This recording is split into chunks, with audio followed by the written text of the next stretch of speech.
Join us as we have a corker time discovering the gorgeous coastal town of Moonta Bay on the Yorke Peninsula with its links to Cornish copper mining history. So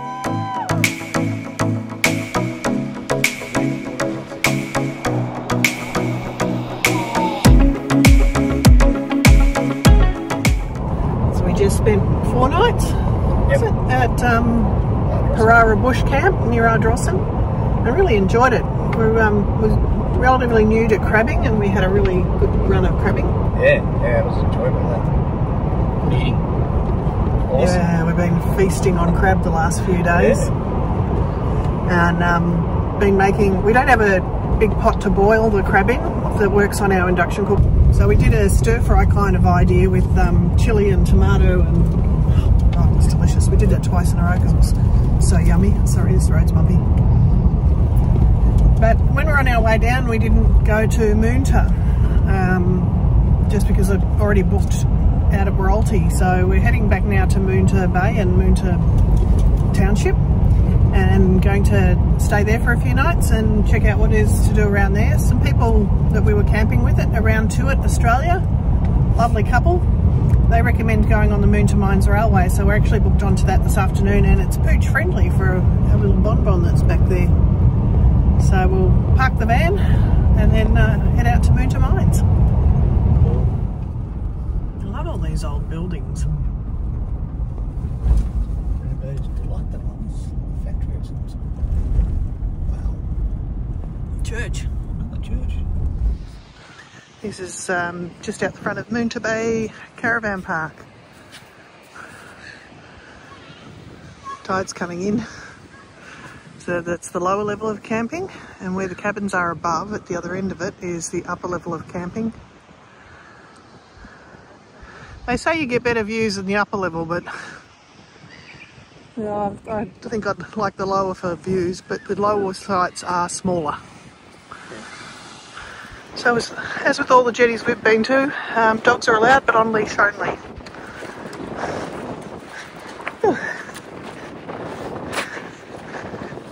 This is a swimming enclosure off the Moonta Bay jetty. Pontoon you can jump off, or 2 pontoons. Oh, that's awesome. And that tide's coming up quick. Steps to go up. You can see where it comes up on the steps. Yeah. This is cool. Yeah, it is. If it was warm, I'd be in there. It's only 19-20 degrees at the time we're here.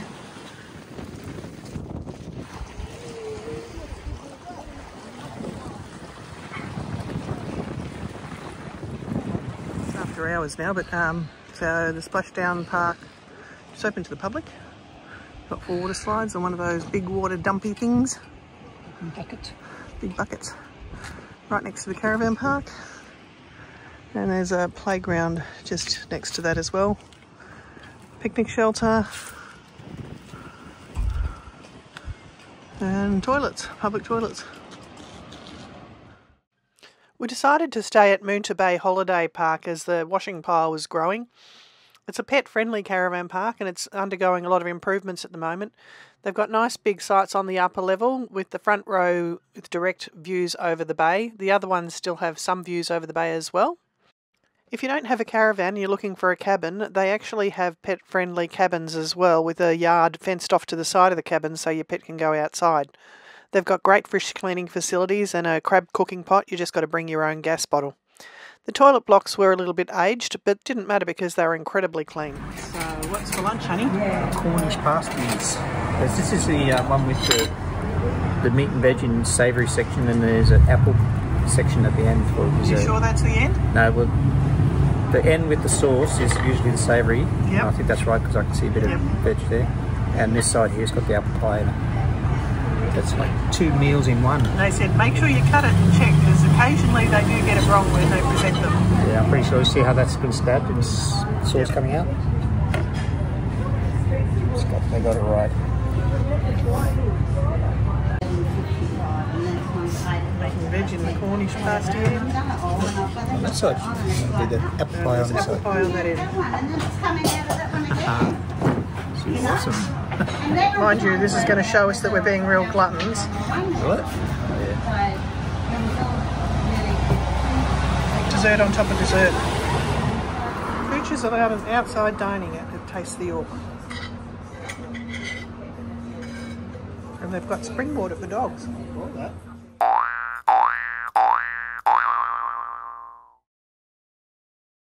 From Taste on Yorke, we also tried a pasty which was equally delicious at the Cornish kitchen. The only difference was it didn't have the dessert at the other end. We also enjoy finding murals and found a few around the CBD.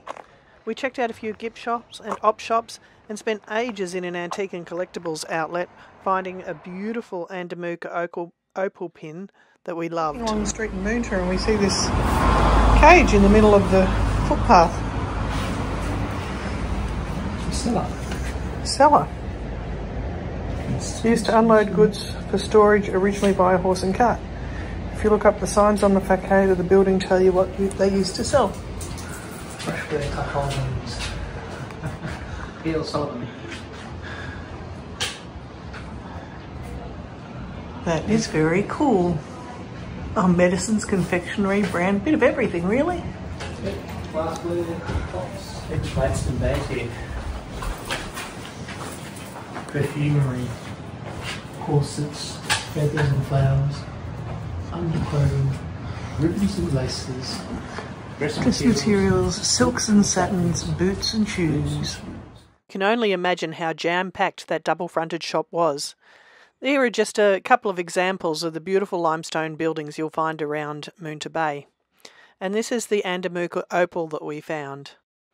The next section's going to be on the Heritage Mine site at Moonta. Some of you mightn't enjoy it as much as others, but it'll remind you how privileged we are to live the life we lead. The Moonta Mines Railway runs Wednesdays and weekends plus public and school holidays.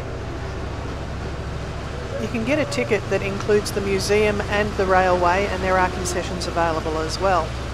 We actually really enjoyed it. It goes for about an hour. You can pre-book if it's busy during like school holidays, but it's well worth doing. Moonta Moonta comes from the Aboriginal language of the Narungga people. The Narungga people lived here on the Yorke Peninsula, obviously for many, many generations. And Moonta Moonta, loosely translated, means short, impenetrable scrub. And believe me, that's exactly what it's like. For those of you that are going to travel down the leg or down the Yorke Peninsula, further down you go, you'you'll find remnants of the original old scrub, and it really is short, impenetrable scrub. So, Moonta Moonta. Now the township of Moonta was named after Moonta, from Moonta Moonta. So that's where the township of Moonta got its name from. And so up there you've got Will Moonta, you've got Mine Moonta, and as we would say, Moonta Mine. So that explains that. By the end of that period, there were several businesses in operation, including 2 hotels. In 1864, 2 more hotels were built. To overcome this problem, underground water tanks were constructed, where water from roofs and roads was collected. Unfortunately, these became polluted. Disease broke out, and people, particularly children, died in their hundreds. During 2 epidemics, in 1873 and 1883, over 600 children died of cholera and measles. If you have time to visit the Moonta Cemetery, where some 10,000 people are buried, you will see the tragic sight of 600 children's graves just inside the gate against the southern borders. These are called... In 1859, copper near Kadina sparked a mining boom on the Yorke Peninsula, but in 1861 traces of copper were found at a wombat burrow out at Moonta. The Moonta mines soon became one of Australia's richest copper mines, and skilled workers, mainly from Cornwall, flooded to Moonta and Wallaroo mines, shaping the town, making it a mini Cornwall. The green staining you see on these rocks is actually copper leaching from the tailings pile left over from mining. Welcome to the wash and dry plant. This place was constructed in 1899 as part of the treatment plant to reprocess the tailings heap and slime pits to recover the copper that was contained in them. The flowchart on the wall inside describes the process that was used, called the precipitation process, and the photographs show in sequence the actual operation of the plant. It was called the wash and dry plant because the copper yielded by the precipitation process was brought here to be washed to remove the dirt and impurities and dried to make it easier to handle when transported to the smelters at Wallaroo. If it hadn't been for an enterprising wombat, rich lodes of moonta might never have been discovered. An illiterate alcoholic shepherd named Patrick Ryan noticed copper ore in the earth thrown up from a wombat burrow. Moonta's first miner. This is a miner's cottage at that's a National Trust managers at Moonta. And behind it is a big mullock heap from the copper mining days. I reckon there's still heaps. Hancock's tailing heap.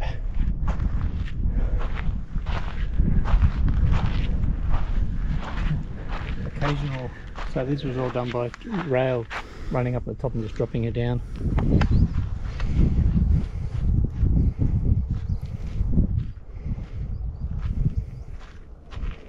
Peter's love of rocks.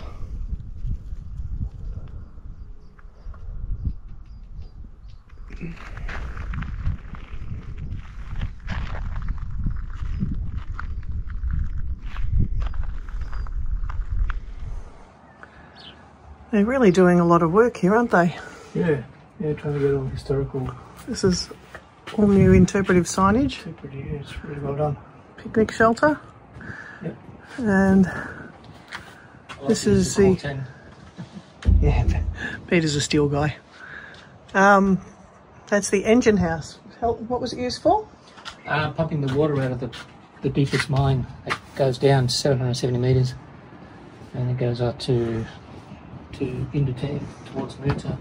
It ends near the just underneath the miners' school, which is a fair way from here. All the little mine shafts going down, and all the loads they're following, where all the copper was. It's very cool. The Hughes engine house. Water out of the mine shafts. That's where the boilers were, hey? Yeah, so the boilers came out in parts from Cornwall and then they were constructed on site. We had one big one and then two smaller ones. But because of the dissolved solids that were in the water that they used in the boilers, they had to stop them every 3 weeks for boys to go in there and chip away the contaminants. Contaminants, yeah, blockages. It's crazy, isn't it? It's really well constructed.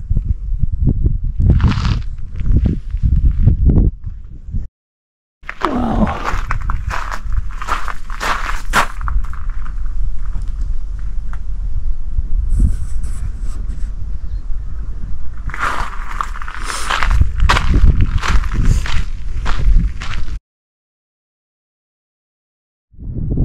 Even some of the blocks that they've used in construction, they've got like copper leaching out.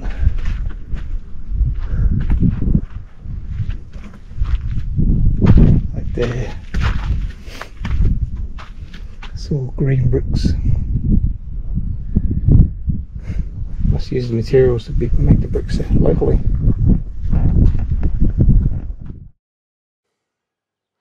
This is where we parked near Richmond's engine house.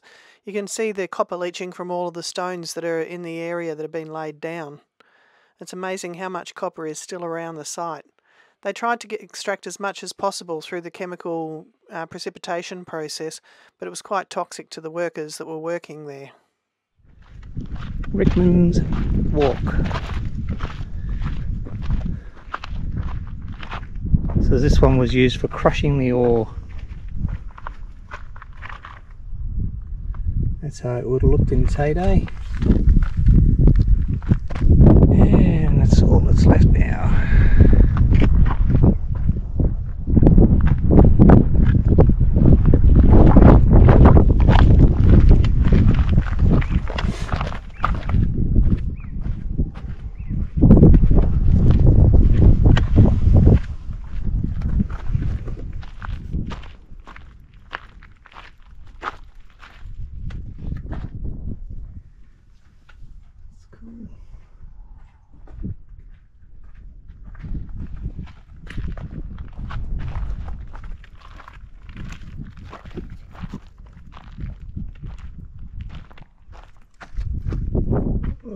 shaft.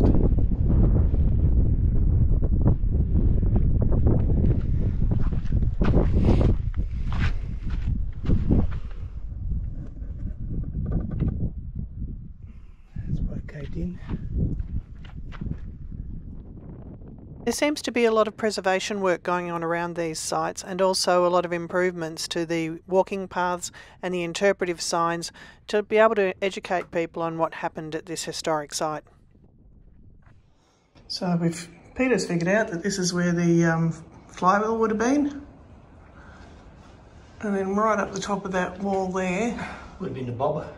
the bob. It's like a pivoting area, and it's connected to this flywheel crank by a connecting rod. It's got a 7-inch stroke, or 7-foot stroke, sorry. And then on the other side of that wall was where the piston rod and cylinder would have been. Yeah, you can't get to there.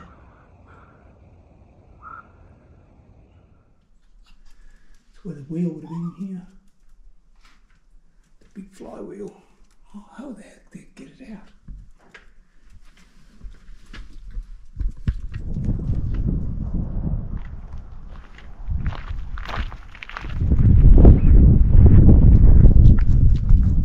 Chimney right there, and there's a chimney there, had a big steel extension on the end of it. It's long gone. That's what it looked like there. So there's the engine house in the background there with the first chimney. Then it would have been another chimney, what they call number 2 chimney. 1901 it was put in. And that's all that's left of it now, just the base. And there's a big malachite, concentration malachite right there. It's closed at the moment. Looks like they're doing some possible repairs, or it could have been damaged. The sleeper stairs to access the top of the heap are closed and are in bad disrepair, but if you're determined to get to the top, there is another track further along. At the moment, access from near the pump house is closed off, but there's a bit of a track that, I'd say, 4-wheel drivers have made. The 4 tailings piles were referred to as the Moonta Himalayas, the only mountains in the area. So I'm on top of the tailings heap number 2, what they call Moonta's Himalayas. Down in that, the flat part down there would have been a slime pit, and all the area down there.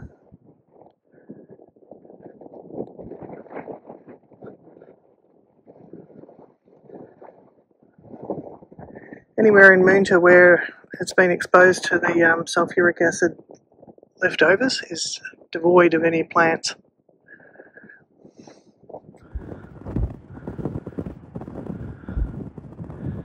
That's where they pump the water up from. The irony of the precipitation process is they needed a lot of water in order to leach the copper from the tailings piles. The only reliable source of water in such a dry climate was from the ocean, so they would pump it up from there. The other resources they needed in abundance was timber in order to run all the boilers, and that was in short supply as well. And then in the 1920s, copper prices fell, so the mine was bound to fail. Boys from 10 till 14 years of age would have to work at the mines looking for the rocks like that have green in them. They would work 10-hour days, 6 days a week, and then they would have to go to school afterwards. And if they didn't go to night school, what happened? Well, they're given a token to prove that they've been there, and then they have to hand that token when they go back to work the following day. If they don't have a token to hand in, they have to go home. And they were getting a shilling. 1 shilling a day. A day. Now this is a very dry area, and it would be, so for 1 shilling you could get 12 buckets of water. 12 buckets, which would be like 120 litres, 100 litres or something. And most of these kids came from families where there was 6, 8, 10, 12 kids in it. Yeah. So you can imagine their water requirement for food and cleaning. And drinking. There's no drinking potable water, unless you caught it in a marine tank. And yeah, so this is the tailings from those days. Yeah. What a hard life. Well, it was a hard life. It's how to fight with all the chemicals too. Oh, the sulphur. Woohoo. And they would stand in the sulphur solution too. Imagine the diseases and shoveling it. The slurry. Oh, the other thing that was compulsory back in the day, they were very religious, the Cornish. Yes. So they had to go to church on Sunday as well. So on their day off, it was church. And there was 16 churches. 16 churches, yeah. Methodist churches. And if they didn't go to church, they could get fired from their job. Around 300 horses were kept at the mines, not to work in them, but for the tasks like pulling the captain's trap, operating whims, and ploughing the sulphur-affected slimes. A team of farriers were maintained to keep them sound. Unfortunately, hot summers and poor sanitation were an ideal breeding ground for pestilent flies. Not sure what the engine pool was used for. It's quite used for cooling water that was used elsewhere for the boiler. Settling pond or something like that. They actually use the water from the mines for the engines, so maybe they brought it up here and let it settle and then use it back at the engines. So I'm in the ladies' toilets of the Moonta Mine School, and they've got watch your step and illuminated, well, yellow on the steps. Now I know I'm tall, but I can't stand in there. It should be a watch your head as well. They sure bred them short in the old days. And these are the old toilets.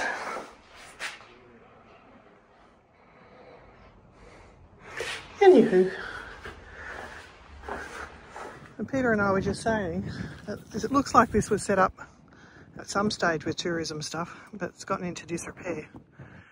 And it's now being redone, new signage, new pathways, all that sort of stuff by the National Trust and in cooperation with some other groups. But it's interesting that you don't even hear about these things. I wouldn't have known about Moonta mines. Wouldn't have known that there was copper mined here. Yeah, you wouldn't pick a place like this to be a home of industry like that. Like millions of dollars worth of copper came out of here, millions of dollars. And that's for that day, 1900s, 1800s. That's one of those things that's always interesting to learn about. Thanks for watching. Please subscribe using the QR code if you can, and join us for our next episode where we hit the Eyre Peninsula. We'll show you all about Cowal jade, as well as the silo art and mural arts that Cowal and Tumby Bay are renowned for. Plus we enjoy some Cowal oysters and share a few low-cost camps.